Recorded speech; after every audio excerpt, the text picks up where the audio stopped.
नमस्कार दोस्तों, कैसे हैं आप लोग। उम्मीद है कि आप सही होंगे। चलिए आज आपको हम Edgar Dale cone of experience के बारे में कुछ बताते हैं। Edgar Dale cones of experience क्या है, इसके बारे में चर्चा करेंगे।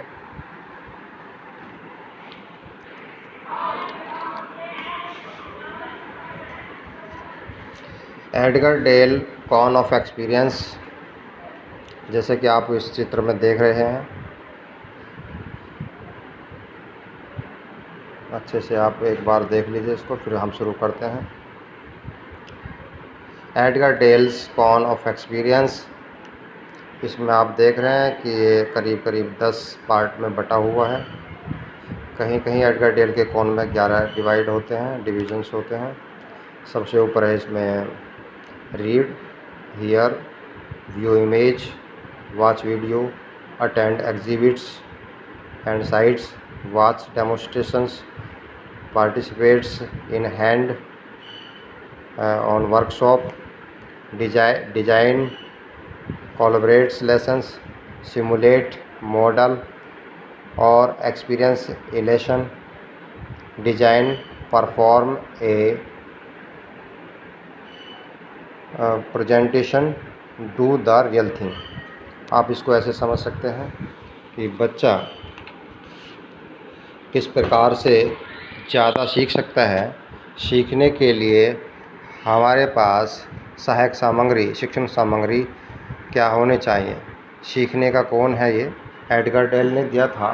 शिक्षण करते समय कभी कभी पाठ के कुछ तथ्य, भाव और सूक्ष्म बातें स्पष्ट नहीं हो पाती। ऐसे अवसरों पर शिक्षक पाठ के तथ्यों तथा भावों को स्पष्ट करने हेतु कुछ अन्य उपकरणों का प्रयोग करते हैं।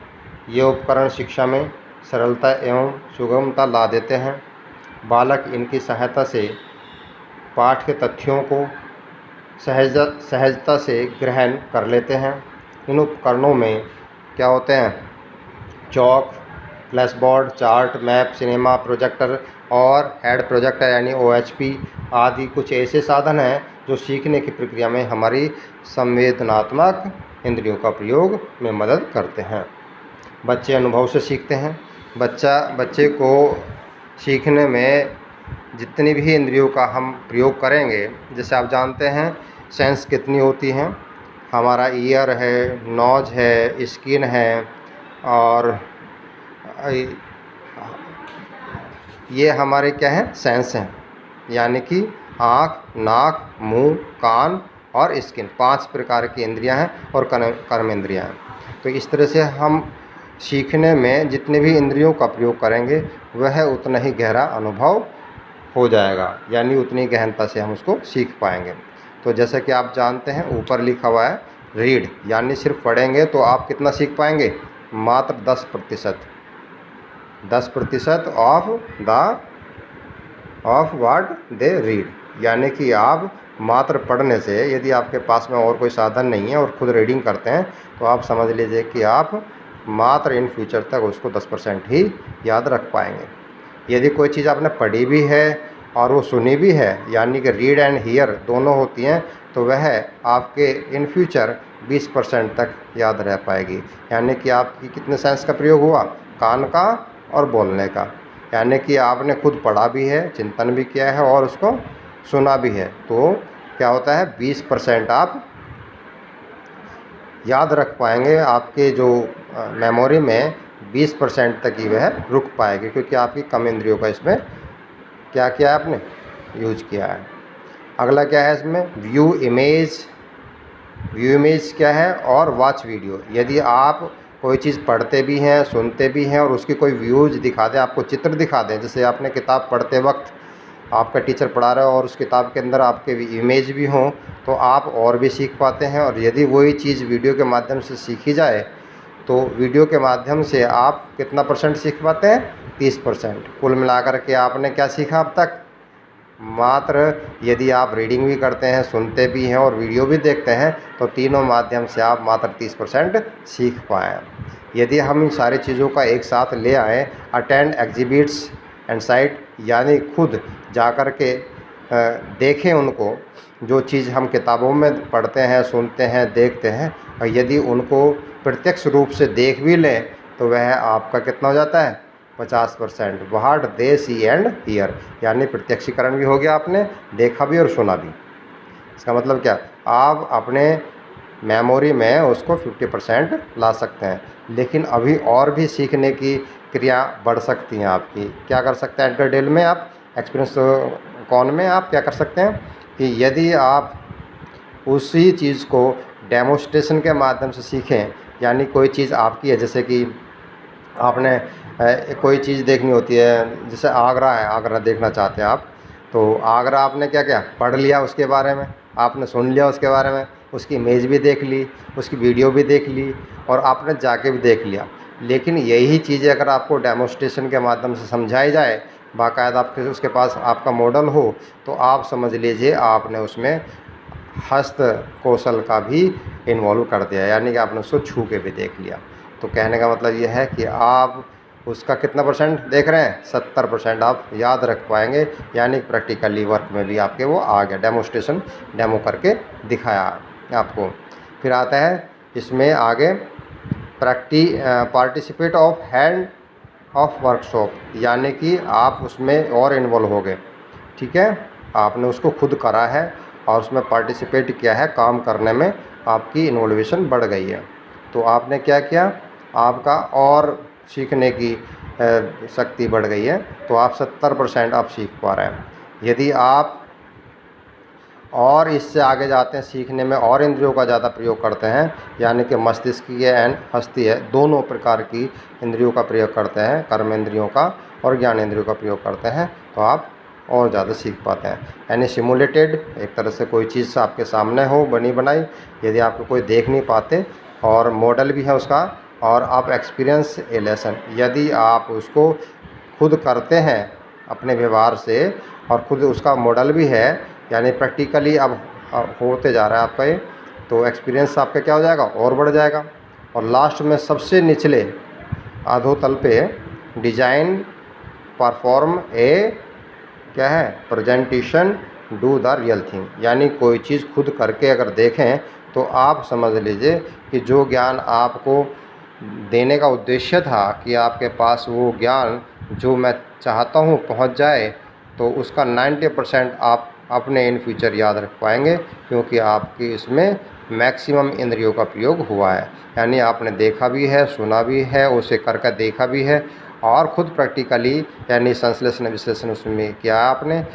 क्या हुआ संश्लेषण, यानी कि आप उस चीज़ को छू करके कर पा रहे हैं, यानी कि अब लाइफ में प्रैक्टिकली उस चीज़ को किया।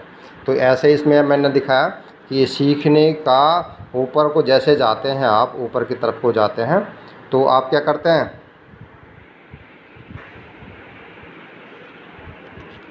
तो ये क्या होता है आपका डायरेक्ट एब्स्ट्रैक्ट एक्सपीरियंस, यानी कि अप्रत्यक्ष क्या है डायरेक्ट एब्स्ट्रैक्ट एक्सपीरियंस।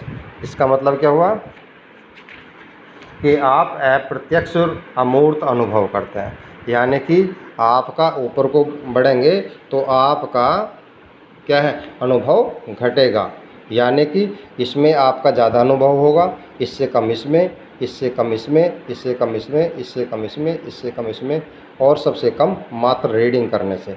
आपका ऊपर की तरफ जाने पे क्या होगा, किसी चीज़ को सीखने में अनुभव घटेगा।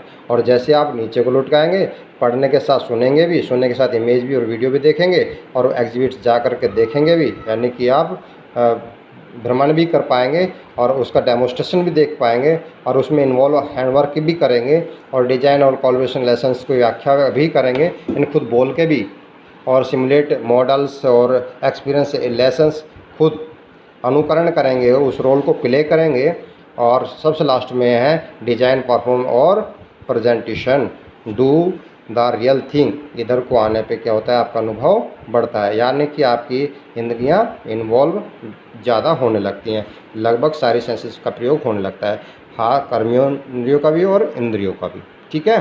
तो इसमें आपको दिखाया गया है जैसे people are able to learning outcome, सीखने का अनुभव नीचे की तरफ को बढ़ता है।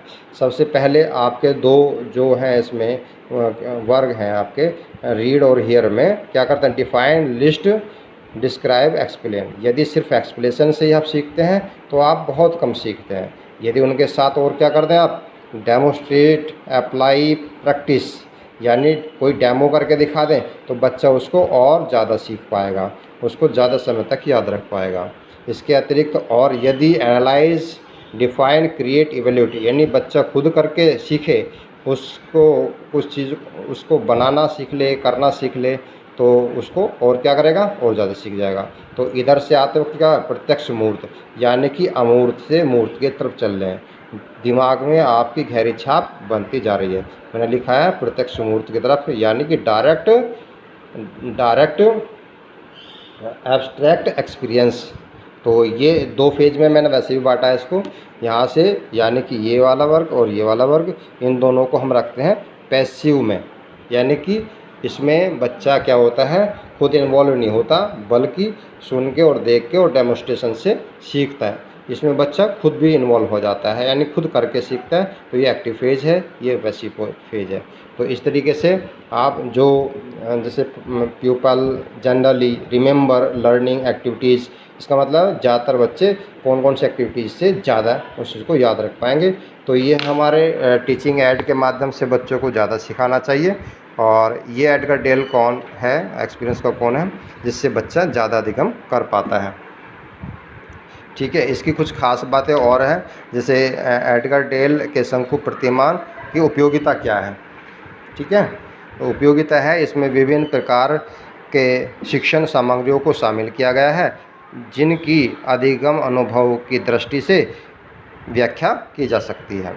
अधिगम अनुभव के व्यापकता एवं गणित ज्ञानेंद्रियों तथा कर्मेंद्रियों पर निर्भर करती है। यानी अनुभव क्या है, आपके ज्ञानेंद्रियों और कर्मेंद्रियों का जितना इन्वॉल्वेशन होगा, जितना आप उसमें संलग्न होंगे, यानी ज्ञानेंद्रियों का आपका यूज होगा, वह ज्ञान उतना ही आपका स्थायी होता चला जाएगा। बहु ज्ञानेंद्रियों की क्रियाशीलता मूल अनुभवों की ओर अग्रसर करती है, यानी कि आपको जो मूल एक्सपीरियंस है वो आपका ज़्यादा से ज़्यादा इंद्रियों का प्रयोग करने से होती है। ये था आपका Edgar Dale cone of experience. ठीक है बच्चों, तो जितना भी आपको इसमें समझ में आया, वैसे आप खुद इसको चित्र को गूगल पे, अब यूट्यूब से बहुत सारी वीडियोज़ पड़ी होती हैं एडगर डेल की, उससे आप सीख सकते हैं। और गूगल पे बहुत सारे पिक्चर्स इसकी पड़ी हैं एडगर डेल की, और मैक्सिमम कॉमन वर्ड वही हैं सबके, किसी ने इनको किसी नाम से बोला है, किसी ने किसी नाम से बोला है। और इसको आप डॉक्टर ए.वी. भटनागर और डॉक्टर अनुराग भटनागर की पुस्तक से अच्छे से समझ में आ जाएगा आपको, उससे पढ़ लेना। और ये परीक्षा की दृष्टि से काफ़ी इम्पोर्टेंट क्वेश्चन है। धन्यवाद। और अगला लेक्चर लेके फिर आते हैं। धन्यवाद।